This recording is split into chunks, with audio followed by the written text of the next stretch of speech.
So I'm gonna go over skincare and how to do the consult for the patient that has topicals. And I'm recording this from South Carolina, where I see a little different skin obsessiveness or lack of obsessiveness than I do in Michigan. So in Michigan, we have less sun. People are a little bit more obsessive about their skin. Even different countries, they have different ways they approach skincare. But I see people in southern climates, they tend to almost throw in the towel and let themselves age. And then when they turn 40 years old, it's like, holy crap, what happened? And they want to fix it. So I'm doing the consult. I've trained the staff in South Carolina. When they hear me say to the patient, boy, your skin looks good, what are you doing? This is not a sales thing. I just want to kind of cover and make sure they're using things that are appropriate. And they're usually on an Obagi or something that's a good quality skincare. They're usually on a retinol at night and a vitamin C in the morning and glycolic. And I just tell them stick with it, it'll help you out. And if I don't say your skin looks great, what are you using? I say, what are you using for skincare? Kind of means your skin looks like crap. And then we're gonna talk about what we're gonna do to make your skin look better. So that's kind of the giveaway, is that I ask them and they're gonna say, oh, I'm washing my face with Dove. Like, that's why you look like that, okay? So now we're talking about what are the steps. Now there's a few things that we're offering in South Carolina. And one of the things that happens is that when people are unsuccessful at something, let's say getting people on skincare, they would like to pick something else to be unsuccessful at, which would mean like adding more SKUs or more products that they're not going to sell either. So really, if we narrow it down to a very narrow, simple things that work for everybody, we can really have an impact on people's skincare. And there's all these different, if you go to Target, there's multiple lines of skincare and it's kind of confusing. So what are the big ones? I'm going to go over that. So vitamin C is something that we would use in the morning. Now, this particular vitamin C that we use, Radiant C, it's got multiple forms of vitamin C, and it's a stabilized vitamin C, meaning it doesn't want to oxidate on its own, and it actually gets absorbed very slowly, unlike some other vitamin Cs you might buy. So medical grade vitamin C typically is going to be more stable. There's going to be multiple forms of vitamin C. It's got a little other vitamins like vitamin E to stabilize it as well. And it'll absorb more slowly, so they can use a much stronger form without turning red, okay? And we're using that in the morning. Now, vitamin C bonds to your tissues, into your dermis, into the skin, for about 36 hours. And it particularly protects collagen against ultraviolet light degradation and elastin. So collagen would makes your skin thick and not be thin and wrinkly, and elastin makes it kind of spring back. So those are both youthful effects of your skin, and vitamin C is really key to helping that out. Taking vitamin C orally doesn't help it much. It doesn't hurt though, but it doesn't help much. Also, vitamin C helps the skin brighten, so there'll be less creation of pigment and skin irregularities, so it'll actually lighten up a little bit with vitamin C. Now, it won't make a person who's darker skin, lighter skin, but it helps lighten up unevenness to skin. So that's the key. The second one is some kind of a vitamin A or retinol. Now there's retin A, which is an acidic form of vitamin A. There's Accutane, which is an oral form of vitamin A. There is multiple different synthetic forms of vitamin A's that are drugs that we use. And there's vitamin A's we use cosmetically, which is usually a retinaldehyde, an aldehyde type, which is probably the weaker one, and a retinol, which is the kind of best cosmetic one, and also for acne and wrinkles. Now in the retinol, this one's called tretinool. It's a little bit different form. There's numerous forms of vitamin A. This has also a little bit of vitamin C and a little bit of vitamin E in it. Now this is 1% I'm holding here. Somebody that's not been on it before will use like 0.5%. Retinol normalizes keratin turnover, normalizes skin turnover, reduces inflammation, reduces the promotion of acne, and reduces the appearance of wrinkles. But both vitamin A, which is retinol, and vitamin C, they're pretty strong. These are medical grade skincare products. And it says right on the bottle, start using them both in vitamin C and vitamin A twice a week until you get used to it. Okay? Used to it means it's not burning, it's not causing dryness. If they're causing dryness when they go to 3 or 4 times a week, they can back it down and get kind of used to it. They do take a month or 2 to get used to it, and then they can step it up. Not everybody needs to use it every day. They might use it for 4 or 5 or 6 days a week, and that's fine.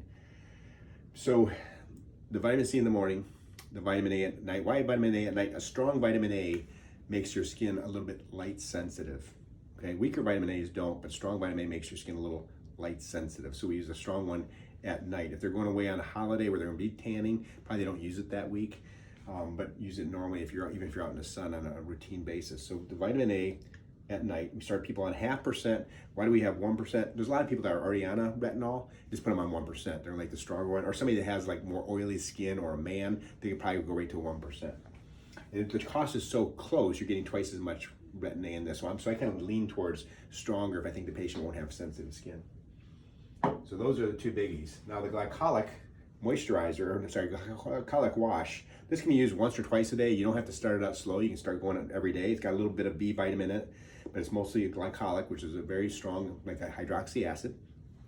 And it's strong, but it doesn't cause irritation to your skin in general. So if somebody's got dry skin, it'll make it less dry. If they have oily skin, it'll become less oily. It just normalizes the skin. Also, that creates a little bit of sun protection because it increases the thickness of the epidermis and refracts light a little bit better. So this is for the epidermis, the outer layer of skin, and the retinol and the vitamin C go into the dermis, into the skin itself. So this is the outer layer, and these two are for helping the inner layer. So those are our three things we talk about with everybody that's not on skincare. Now, moisturizer. If they're not on a moisturizer, I really like the face silk. We've been using this for years. The patients love it. I'm gonna give you the ingredients, okay? And it's like, you don't have to read the patient ingredients, but it's got aloe, leaf juice, glycerin, some words I can't pronounce, some B vitamins, some tocopherols, which are like a vitamin E, some ascorbic palmate, which is vitamin C, green tea, ubiquinone, which is CoQ10, superoxide dismutase, blah blah, a bunch of anti-inflammatory stuff. So the face silk is for somebody who's got sensitive skin. They just make their skin less sensitive. It's a great moisturizer. I'm not really heavy on changing people's moisturizer if they love what they have, because it's not really medical grade. I shouldn't say it's not really medical grade. There's not really a big difference between them. There's a bunch of anti-inflammatories, but I love this one because it's so cooling and soothing, and it makes people's skin better. If they have acne, it doesn't stimulate acne. So this is really good for people with sensitive skin. In general, anybody can use it.